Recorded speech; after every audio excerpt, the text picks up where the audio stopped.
welcome. In this lecture, I want to kind of go back through linearization and how we're going to use it in the next few lectures.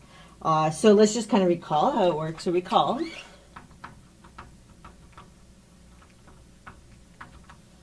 Okay, so we're in the circumstance of for A, and then we have this function f. So for f, a continuous function,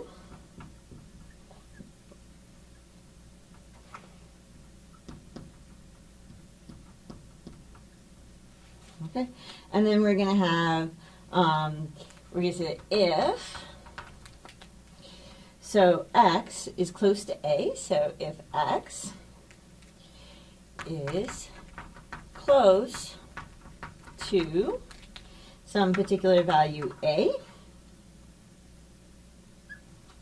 right, we can pretend we're on the tangent line at a to approximate f of x. Okay, so we can pretend we're on the tangent line, right, to f at a. So, right, in order to make a tangent line, you have to have a function and a value where it's at, so f at a, right, to approximate f of x.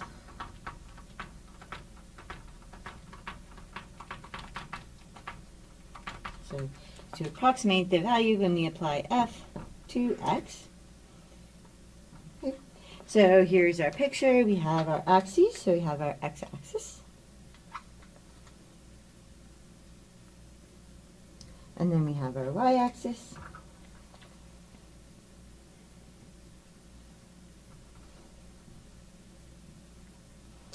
And we have the graph of our function. And then we're going to have this tangent line. I've used red and orange and blue and yellow and green. Oh well. Well, it's green here. Okay, so this is going to be our tangent line.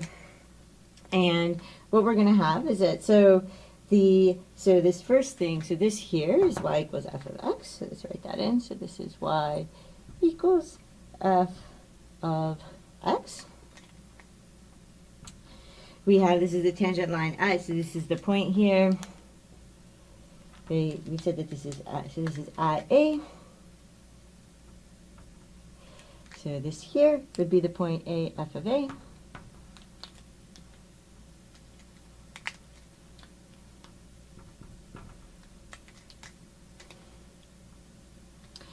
So what is this equation for this tangent line here? So this tangent line here is going to have the equation. So this here has the equation.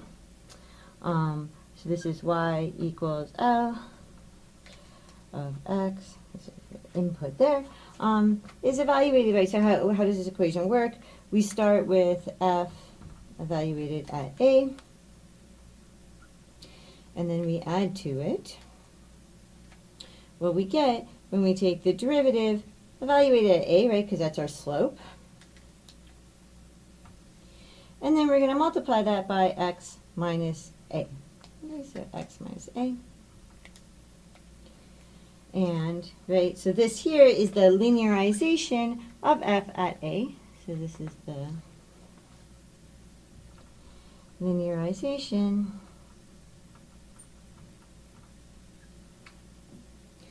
of f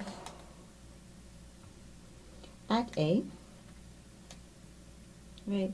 And we've already used that, so this is not the new bit for us, but just going to kind of remind you how it works, because then we're going to use it in new ways. So then if I have a point here, so this point is evaluated as, so we're above our x, and this is going to be x, and this is L of x, right, because we're on the tangent line.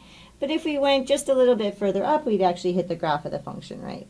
So this here, this point that's on here, right, and these are supposed to be close because the tangent line, as long as these 2 points are close, is supposed to be a reasonable approximation.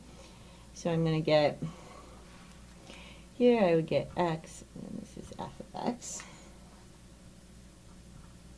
Right, and we're hoping this kind of approximates well.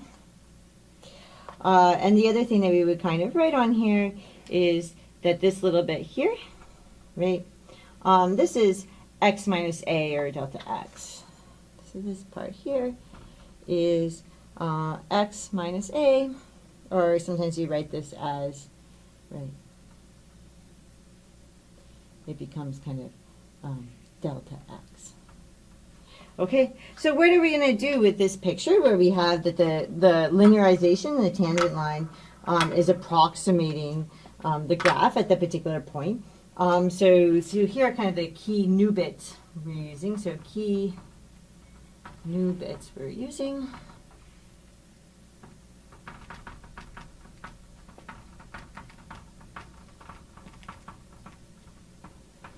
Okay. So for slope fields,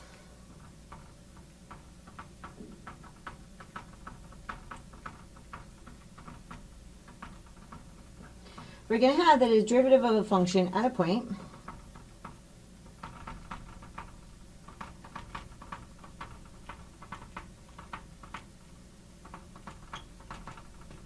at a point is its slope at that point. Actually, I don't really like that there. Is its slope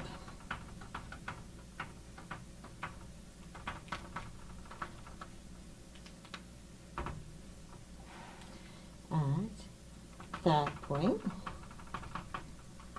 Okay, and then the second bit is that for Euler's method,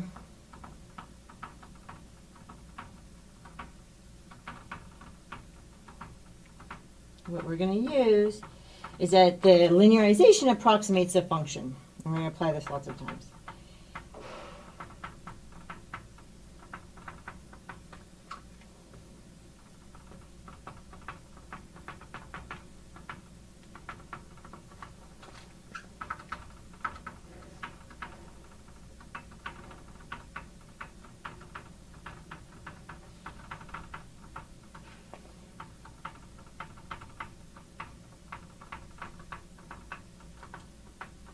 Okay.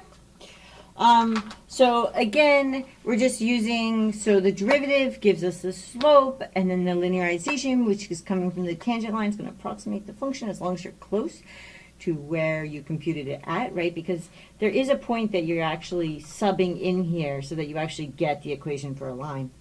And when you apply that multiple times, this will give you a method for approximating, and that will be Euler's method.